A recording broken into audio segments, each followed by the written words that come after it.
നമസ്തേ, സ്വാഗതം വീറ്റൂൺ ഓർഗാനിക്സിൻ്റെ 93ാമത് എപ്പിസോഡിലേക്ക്. നമ്മുടെ പഴമക്കാർ നമുക്ക് തന്നിട്ടുള്ള അപൂർവമായ വരദാനങ്ങളിൽ ഒന്നാണ് അവർക്ക് അറിയുള്ള ഈ ഔഷധങ്ങളെ പറ്റിയിട്ടുള്ള ആ ഒരു അറിവ്. നമ്മുടെ ആഹാരത്തിലും ദിനചര്യകളിലും ഒക്കെ അത് വളരെ നന്നായിട്ട് പ്രതിഫലിക്കുകയും ചെയ്തിട്ടുണ്ടായിരുന്നു. അത്തരത്തിൽ നമ്മൾ ഉപയോഗിച്ചിട്ടുണ്ടായിരുന്ന ഒരാളാണ് മുള്ളൻചീര. നേരെ നോക്കിക്കോളൂ കേട്ടോ, ഇടയിലൊക്കെ മുള്ളുണ്ട്. ഇതിനെ പോലെ തന്നെ തോന്നണ മറ്റൊരു ചീര ഉണ്ട്. നമ്മൾ അതിനെ കുപ്പച്ചീര, മോടൻ ചീര എന്നൊക്കെയാണ് പറയുക.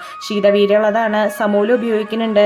കുടൽ രോഗത്തിനും ത്വക്ക് രോഗങ്ങൾക്കും നല്ല ആശ്വാസമാണ് ഇത് കഴിച്ച. മലബന്ധം ഒഴിവാകും, പൊള്ളല് ലഘൂകരിക്കാം, കൊളസ്ട്രോളിനെ അലിയിച്ച് കളയാം, രോഗപ്രതിരോധ ശേഷി വർദ്ധിപ്പിക്കാം, വാർദ്ധക്യത്തിനെ പ്രതിരോധിക്കാം, കാഴ്ചശക്തി കൂട്ടാം, അമിത വണ്ണം കുറയ്ക്കാനായിട്ട് ഡെയിലി കഴിച്ചാൽ മതി.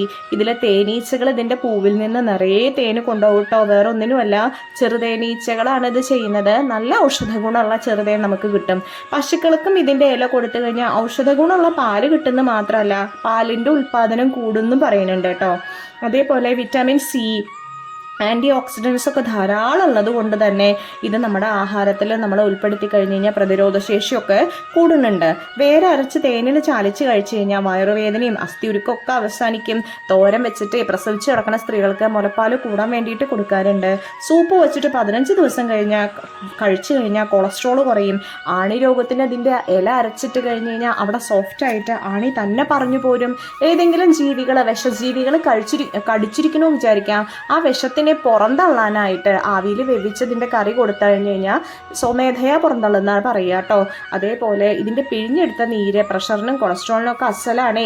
ഗർഭിണികളുടെ കാലിൽ നീര് വരുമ്പോൾ മുള്ളൻചീരയുടെ ഇല കഴിച്ചാൽ നീര് കുറയും. ബാലചികിത്സയിൽ ഇതിൽ നല്ലൊരു ഗുണമുള്ളതാണ് കേട്ടോ. കാരണം വില്ലൻ ചുമയ്ക്ക് മരുന്നായിട്ട് ഇതിൻ്റെ എണ്ണ കാച്ചിയിട്ട് നെറൂലിട്ട കുത്തിയുള്ള ചുമ മാറുന്നു പറഞ്ഞിട്ടുണ്ട്. ഈ വിഷാരി എന്നുള്ള ഇതിൻ്റെ ഗുണം കാരണം ചില വിഷവൈദ്യന്മാർ പാമ്പ് കടിയേറ്റ ആൾക്കാരുടെ വിഷം ഇറക്കൂലോ, വിഷം ഇറക്കി കഴിഞ്ഞതിന് ശേഷം അവരുടെ ഭക്ഷണത്തിൽ ഉപ്പിടാത്ത മുള്ളൻചീര ഉപയോഗിക്കാനായിട്ട് പറയാറുണ്ട്. മുള്ളൻചീര കൈപ്പിടി എരിഞ്ഞിട്ട് വെള്ളത്തിൽ നന്നായിട്ടിട്ട് തിളപ്പിച്ചിട്ട് ചൂടാറുമ്പോൾ കഴിച്ചു കഴിഞ്ഞാൽ 41 ദിവസം കഴിഞ്ഞ് കഴിഞ്ഞാൽ സോറിയാസിസിനും യൂറിനറി ഇൻഫെക്ഷനും ഒക്കെ ബെസ്റ്റ് റിസൾട്ടാണ്. കുട്ടികളുടെ കരപ്പന് മുള്ളൻചീര നീര് വെറും വയറ്റിലും വൈകിട്ടും കൊടുത്താൽ മതി. മഞ്ഞപ്പിത്തത്തിനും അസലാണ്.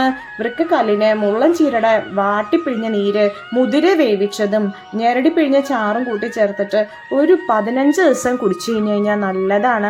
ഊറാമ്പലി പറഞ്ഞിട്ടൊരു സാധനം ഉണ്ട്, നമ്മുടെ എട്ടുകാലിനെയൊക്കെ പോലെ തോന്നണത്. അതിൻ്റെ വിഷവും ഇത് അരച്ച് പുരട്ടി കഴിഞ്ഞാൽ മാറുന്ന പറയണത്. മണ്ണ് തിന്നണ അസുഖണ്ടേ ചിലവർക്കേ, അത് ഇതിൻ്റെ സമൂലം വെന്ത വെള്ളം കുടിച്ചാൽ മാറത്രേ. പ്രോസ്ട്രേറ്റ് കാരണം മൂത്രതടസ്സം മാറാൻ അതിൻ്റെ തണ്ട് സൂപ്പാക്കി കുടിക്കാനാ പറയണത്.